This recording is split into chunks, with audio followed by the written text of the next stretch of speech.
Hello friends, welcome to my channel. यह मेरे Xian Wang FF untouched heart का part 6 है। इसके प्रीवियस पार्ट्स अगर आपने नहीं देखे हैं तो उसका लिंक मैंने वीडियो के डिस्क्रिप्शन बॉक्स में दे दिया है, वहां से जाकर चेक कर सकते हैं। फ्रेंड्स, वीडियो शुरू करने से पहले मैं आप लोगों से कहना चाहती हूँ कि अगर आपको मेरी वीडियो पसंद आए तो प्लीज़ इसे लाइक करिएगा, शेयर करिएगा और अपने कमेंट देना मत भूलिएगा। साथ ही साथ मेरे चैनल को सब्सक्राइब करना भी मत भूलिएगा। ओके फ्रेंड्स, तो चलिए अब हम अपनी स्टोरी लाइन पे आते हैं। प्रीवियस पार्ट में आपने देखा था कि वांग जी ने विंग को एक चेन दी थी जिसमें एक लॉकेट था और वो लॉकेट एक ट्रैकर था जिससे पता चल जाता कि विंग कब किससे कहाँ कौन सी बातें कर रहा था। वो बातें वांग जी को सुनाई देती। उस चेन का असली मकसद विंग के बारे में पता लगाना था कि विंग का नेचर कैसा है, वो कैसा है। विंग वो chain as a gift accept कर लेता है। दूसरे दिन विंग अपने ऑर्फनेज जाता है और अपने साथियों को उसे दिखाकर बहुत खुश होता है। उसके बाद वो अपना डेली वर्क करता है, मगर रात में उसे वेन रोहान के आदमी किडनैप कर लेते हैं। तो चलिए अब हम अपनी स्टोरी लाइन में आगे बढ़ते हैं। वेन रोहान विंग को धमकी दे रहा था। वांग जी अपने डिवाइस को कनेक्ट करता है और दूसरी साइड से आवाज आती है, विफुसियान, तुमने क्या सोचा कि मेरे बच्चों पर हाथ उठाकर उन्हें अधमरा करके बच जाओगे? यह सुनते ही वांग जी के माथे पर सिकन पड़ने लगी थी। वह इस आवाज को अच्छी तरीके से पहचानता था। ये आवाज थी वेन रोहान की। वेन रोहान विंग को धमकी दे रहा था। उसने कहा, तुम्हारी हिम्मत भी कैसे हुई मेरे बेटों पर हाथ उठाने की? क्या तुम्हें इस बात से डर नहीं लग रहा था कि मैं क्या क्या कर सकता हूं तुम्हारे साथ? एक तो मेरे पैसों पर ऐश कर रहे हो और मेरे बच्चों पर हाथ उठाते हो। मत भूलो कि उस लान वांग जिसे तुम्हारी मैरिज हमने ही करवाई है। हमारे टुकड़ों पर पल रहे हो और हम ही को आंखें दिखा रहे हो। तुम्हें हम चाहे तो अभी मारकर फेंक सकते हैं, किसी को तुम्हारे बारे में पता भी नहीं चलेगा।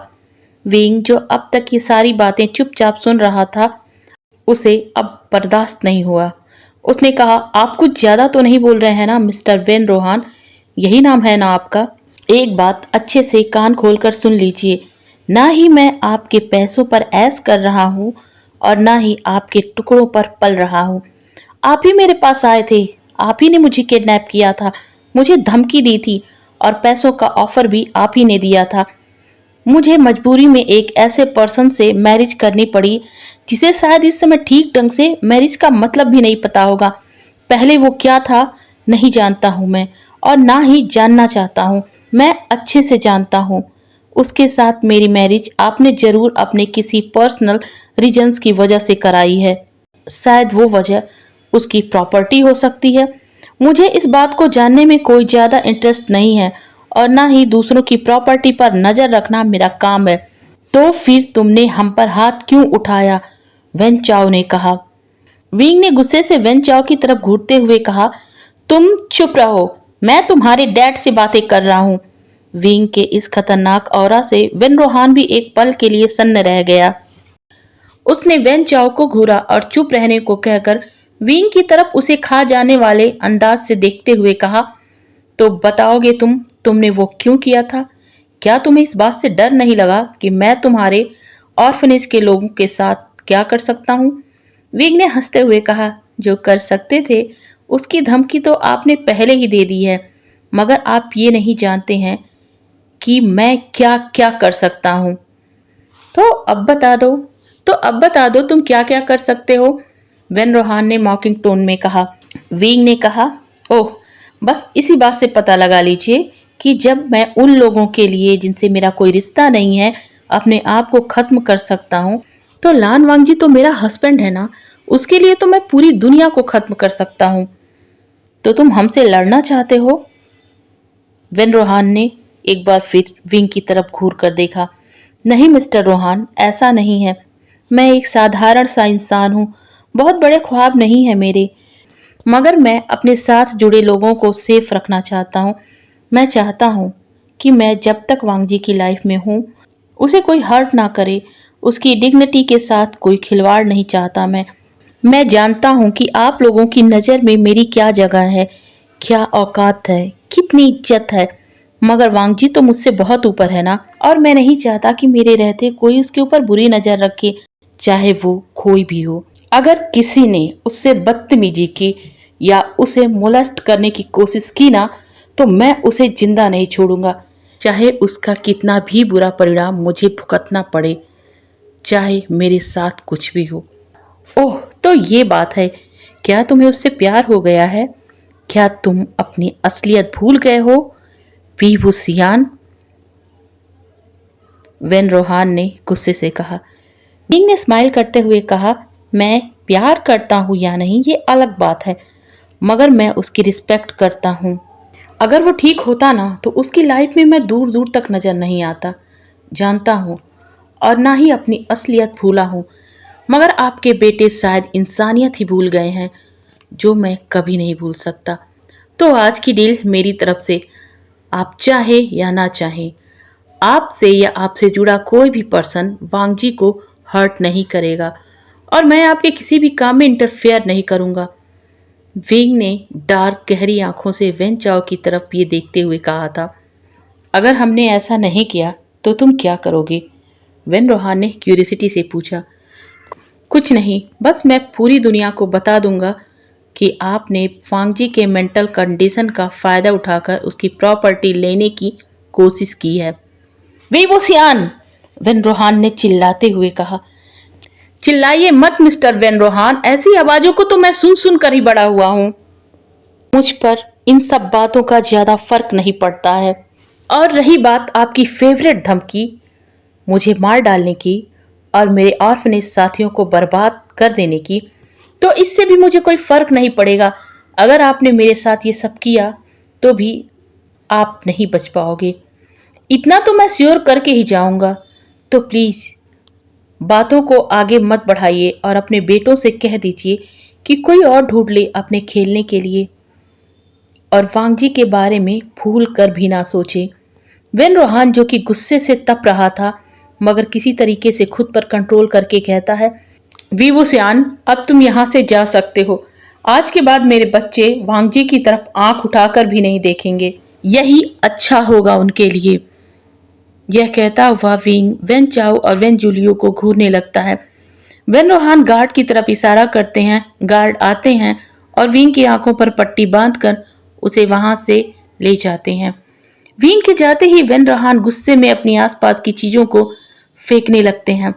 वेन चाओ जब उसके पास उसे कंट्रोल करने के लिए आता है तो वेन रोहान उसके दोनों कंधों को पकड़ते हुए कहता है, सॉरी सन, सॉरी, मैं आज उसे कोई पनिशमेंट नहीं दे पाया, मगर जब एक बार मेरा काम पूरा हो जाएगा तो मैं उसका वो हाल करूंगा कि वो फिर से पैदा होने से डरेगा। वेन चाओ ने कहा, हम जानते हैं डैड। यह कहकर वह वेन रोहान के गले लग जाता है। किलर वांगजी अपने बेड पर आंखें बंद करके लेटा था। उसे लग रहा था कि जैसे आज उसे किसी ने जोरदार थप्पड़ मार दिया हो। उसे आज विंग से अपनी पहली मुलाकात के दौरान उसके मन में जो विचार आए थे वो याद आ रहा था। जब उसने विंग को पहली बार देखा था ना, तो उसके मन में सबसे पहले यही ख्याल आ रहा था कि काश ये अल्फा सच में मन से भी वैसे ही सुंदर हो जैसे कि तन से है। और आज उसे इस बात पर पूरा यकीन हो गया है कि विंग बिल्कुल ही वैसा है। उसे इस बात से बहुत ही हैरानी हो रही थी कि कैसे विंग ने ये जानते हुए कि वांगजी से उसकी मैरिज हमेशा के लिए नहीं है और ना ही वांगजी से उसे कुछ मिलने वाला है, फिर भी वांगजी की रिस्पेक्ट और डिग्निटी के लिए उस वेन रोहान से टकरा गया, जिसके सामने उसकी जरा से भी खड़े रहने की हैसियत नहीं है। वांगजी, उसके मन में विंग के लिए इस वक्त अनजाने इमोशंस हावी हो रहे थे। इसे प्यार तो नहीं कहा जा सकता था, शायद रिस्पेक्ट का नाम दिया जा सकता था। उसने कहा, मुझे अब उस पर शक करना बंद कर देना चाहिए और ये समझ लेना चाहिए कि सॉन्गलैन ने जो भी कहा था वो सब सच था, और अब मुझे उस चेन को वापस ले लेना चाहिए। मगर मैं क्या कहूँगा उससे कि अब मुझे मेरा गिफ्ट वापस दे दो। हाँ, मैं 7 साल का बच्चा हूँ, कह सकता हूँ, मगर 7 साल के बच्चों को भी इतना कॉमन सेंस होता है कि दी हुई गिफ्ट वापस नहीं ली जाती है। अचानक से वेन रोहान का ख्याल वांगजी के जहन में घूम जाता है। वह अपनी आंखें खोल देता है और कहता है, नहीं, बिल्कुल नहीं, मुझे अच्छे से पता है वेन रोहान कभी न कभी विंग को हार्म करने की कोशिश करेगा, मगर मैं ऐसा बिल्कुल नहीं होने दूंगा। वो अब तक क्यों नहीं आया है? काफी टाइम हो चुका है ना। पता नहीं फेन रोहान उसे कहाँ ले गया होगा। वांग जी इन्हीं सब ख्यालों में डूबा था। तभी मार्था रूम में आती है और कहती है, मास्टर विंग सर आ गए हैं, अब तो लंच कर लीजिए। वांग जी ने टाइम देखा, रात के 1 बज रहे थे। वांग जी ने कहा, टाइम तो ज्यादा हो गया है, मगर भूख भी लगी है, चलिए चलते हैं। वांग जी मार्था के साथ नीचे आ गया था। विंग नीचे हॉल में काउच पर बैठा ही था। वांग जी की नज़र विंग पर जाती है। उसने अपनी आंखें बंद कर रखी थी। उसका फेस बहुत ही ज्यादा डल लग रहा था। वांग जी मार्था से इशारों में कुछ कहता है और मार्था अंदर किचन में चली जाती है। वांग जी विंग के बगल में बैठ जाता है और बहुत ही सॉफ्ट आवाज में पूछता है, आप इतना लेट क्यों हो गए हैं?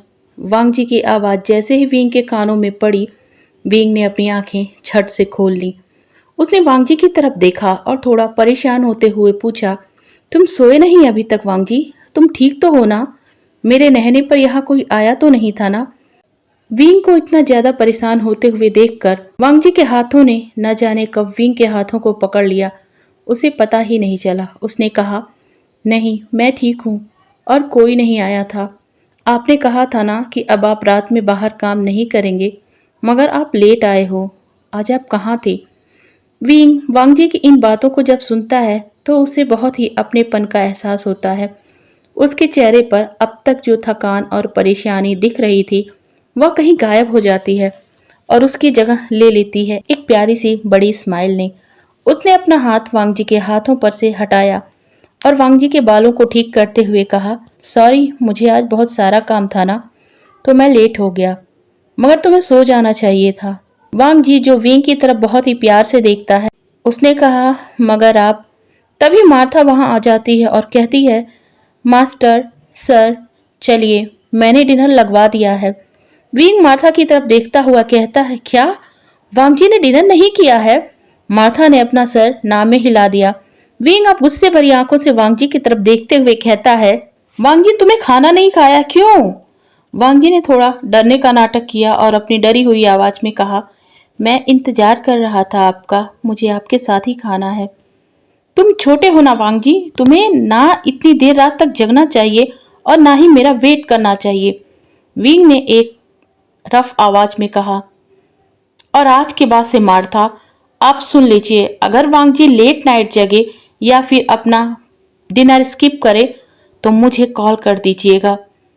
और चलो तुम उठो यहाँ से, चलकर डिनर कर लो। वांग जी जिसकी आंखों में कुछ था जो शायद विंग समझ नहीं पाया, वह खड़ा हुआ और डाइनिंग एरिया की तरफ चल पड़ता है। दोनों साइलेंटली डिनर करते हैं। 20 मिनट के बाद वो दोनों अपने रूम में होते हैं। वांग जी अपने बेड पर लेटा था और विंग शावर लेकर आता है, फिर अपनी उसी पुरानी जगह पर लेटने जाता है। तभी वांग जी उठकर बैठ जाता है और विंग की तरफ देखते हुए कहता है, आप आज भी वहीं सोओगे? विंग ने कहा, हाँ मुझे अच्छा लगता है तुम्हारे बगल में सोना, इससे तुम्हें डर नहीं लगेगा, मगर आज आप काउच पर सो जाओ ना, मैं तो ठीक हो गया हूँ। वांग जी ने अपनी प्लीडिंग आई से विंग की तरफ देखा। रिलैक्स वांग जी, मैं ठीक हूं ना बेबी, मैं ठीक हूं। विंग ने वांग जी की तरफ खुद को झुकाकर उसकी बालों को रिफिल करते हुए कहा। वांग जी थोड़ा गुस्सा हो गया क्योंकि वह शुरू से ही यह नोटिस कर रहा था कि विंग उसे कहीं भी टच नहीं करता है और ना ही विंग की आंखों में से कभी लस्ट जैसा फील होता है। अगर फील किया भी है तो बस अपने लिए केयर, रिस्पेक्ट। अगर ये अलग बात है कि विंग जब तब उसके बालों में अपना हाथ घुमा ही देता है। पहले तो वांग जी को इस बात से चिढ़ होती थी, मगर आज नहीं, बल्कि आज उसे तो ये फील हो रहा था कि वह सच में एक छोटा सा बच्चा है। हाँ वो तो बच्चा ही है ना, विंग के सामने 7 साल का बच्चा। विंग तो उसे बच्चा ही समझकर पैम्पर कर रहा था ना, जैसे उसके सिचैन गगा समझते थे। विंग लगभग सीचैन गगा की ही तरह वांगजी को ट्रीट करता था। बस अंतर इतना था कि सीचैन एक लैन थे तो उनका तरीका विंग से थोड़ा अलग था, मगर विंग तो एक ऑर्फनेज था, इसी वजह से शायद मैनर के मामले में वो सीचैन से थोड़ा लो था। मगर दोनों में एक बात सेम थी कि दोनों की आंखों में वांगजी सेम फीलिंग देख सकता था। वांग जी ने थोड़ा गुस्सा दिखाते हुए कहा, आप मेरे बालों को बिगाड़ती क्यों रहते हो? ओह, तो मैं तुम्हारे बालों को बिगाड़ता रहता हूँ? विंग ने यह कहते हुए एक बार फिर वांग जी के बालों को रफेल किया। देखिए ना, आपने फिर से ये किया। मैं आपसे अब बात ही नहीं करूंगा, वांग जी ने बनावटी गुस्सा दिखाते हुए कहा। विंग ने थोड़ा मुस्कुराते हुए कहा, अच्छा, नाराज मत हो, नहीं करूंगा। मगर क्या करूं, तुम्हारे बाल तो बहुत ज्यादा सॉफ्ट लगते हैं। उन्हें छूकर लगता है कि जैसे मैं किसी बनी को टच कर रहा हूं। वांग जी आज पहली बार अपनी लाइफ में पहली बार ब्लश कर रहा था। विंग की इन बातों को सुनकर वह विंग की तरफ से अपने फेस को टर्न करता है और खुद को ब्लैंकेट से कवर करके कहता है, मैं आपसे नाराज हूं, आपने मेरे बालों को बनी कहा है। यह कहता हुआ खुद को कवर करके सो जाता है। विंग हंसने लगता है। वह भी कुछ देर बाद सो जाता है। दूसरे दिन विंग अपने जॉब पर चला जाता है। वांग जी फोन पर बातें करता है और किसी को कुछ प्लानिंग बताता है। फिर उसके बाद अपने लैपटॉप पर काम करता है। कई घंटों के काम के बाद वह थक जाता है और फिर सो जाता है। विंग आज शाम ही को आ गया था। वह शावर लेकर अपने कपड़ों को चेंज करता है और फिर वांग जी की तरफ देखता है। वांग जी पीसफुली सो रहा था। विंग उसके बालों को फिर से रफेल करता है और कहता है, सच में वांग जी, तुम्हारे बाल बनी के जैसे ही हैं। यह कहकर वह वहां से नीचे चला जाता है। मार्था, जो कि मेंशन में ही थी, किसी सर्वेंट को इंस्ट्रक्शन दे रही थी। वांग जी उसके पास जाता है और कहता है, क्या मैं आज ये पूरा मेंशन घूमकर देख सकता हूँ? मार्था ने कहा, चलिए मैं घुमा देती हूँ। विंग ने कहा, नहीं, पहले मुझे अभी गार्डन एरिया में बाहर जाना है। मैं जानना चाहता हूँ कि वहाँ क्या क्या है। वो मुझे दूर से बहुत सुंदर लग रहा था, इसलिए मैं उसके पास जाना चाहता हूँ। इसके बाद मैं मेंशन अंदर से देख लूंगा। मार्था ने कहा, सर, आप जैसा ठीक समझें। विंग मेंशन के पीछे बनाए गए गार्डन की तरफ जाता है। वहां बहुत सारे पौधों को लगाया गया था जिन पर रंग बिरंगे फूल खिले हुए थे, स्पेशल ब्लैक और रेड रोज। साथ में कई फलों के बड़े बड़े पेड़ भी थे।